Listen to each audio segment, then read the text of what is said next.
त्रिलोचन जी बड़े उदास हो गए। पत्नी से कहने लगे, पता नहीं कहां चला गया, कहां गया होगा, पता नहीं। देवी, तुमने उससे ये तो नहीं कह दिया था कि इतना क्यों खाती? बोले नहीं नहीं, मैं तो कान पकड़ती हूँ, मैं कभी नहीं कहती उससे। बोले किसी और से तो नहीं कहा था ना तुमने, क्योंकि उसने वचन दिया था ऐसा कहोगे तो मैं चला जाऊंगा। बोले हाँ, आज एक गलती हो गई।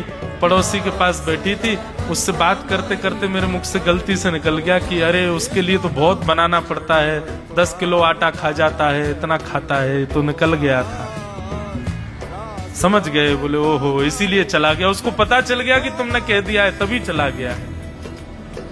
त्रिलोचन जी और उनकी पत्नी दोनों श्री पंडरीनाथ भगवान मंदिर के डेली पर जाकर के बैठ गए। जाकर के ठाकुर जी के आगे हाथ फैला करके कहने लगे, बोले नाथ, हे पंडरीनाथ, आपने हमको संतान नहीं दी, पुत्र नहीं दिया, पुत्री नहीं दी जीवन में। हमने कभी उसकी अपेक्षा नहीं की, हमने कभी आपसे शिकायत नहीं की कि हमको संतान क्यों नहीं दी। पर नाथ, एक सेवक हमारे जीवन में आया, और जब से वो सेवक आया, हमारे यहाँ संतों की सेवा होने लगी, हमारे यहाँ कीर्तन होने लगा, हमारे यहाँ सत्संग होने लगा, हमारे यहाँ खूब आनंद की उमंग होने लगी। उस सेवक ने हमको आपसे और प्रेम करवा दिया। ठाकुर जी, हम आज आपसे दोनों भीख मांग रहे हैं, हमें कुछ मत दीजिए, आप भी मत मिलिए हमको इस जन्म में, लेकिन हमारे उस सेवक अंतर्यामी को हमको वापस कर दीजिए भगवान। वो जहां कहीं भी हो उसको वापस भेज दो हमारे पास।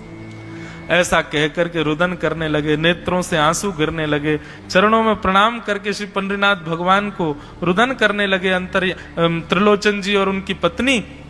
इतने में ही स्वर सुनाई दिया, बाबूजी। अंतर्यामी का स्वर सुनते ही पीछे मुड़ करके देखा तो पीछे तो कोई दिखा नहीं। अरे इधर देखिए, पीछे कहां देख रहे हैं? वापस से पंडरीनाथ भगवान की ओर देखा तो श्री पंडरीनाथ भगवान की जगह ही अंतर्यामी बालक खड़ा हुआ है, सामने खड़े होकर के उनको आशीष दे रहा है। त्रिलोचन जी तो भाव विह्वल हो गए। बोले कैसी कृपा नाथ आपकी। बोले आप ही थे क्या?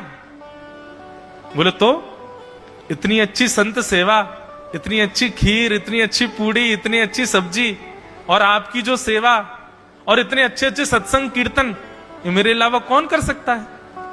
संतों की सेवा तो मैं ही करता हूं ना। आपने संत सेवा के लिए सेवक मांगा था, इसलिए मैं ही आपके यहां चल करके आ गया। और श्री त्रिलोचन जी पर अद्भुत कृपा करके भगवान ने उनको कृतार्थ किया।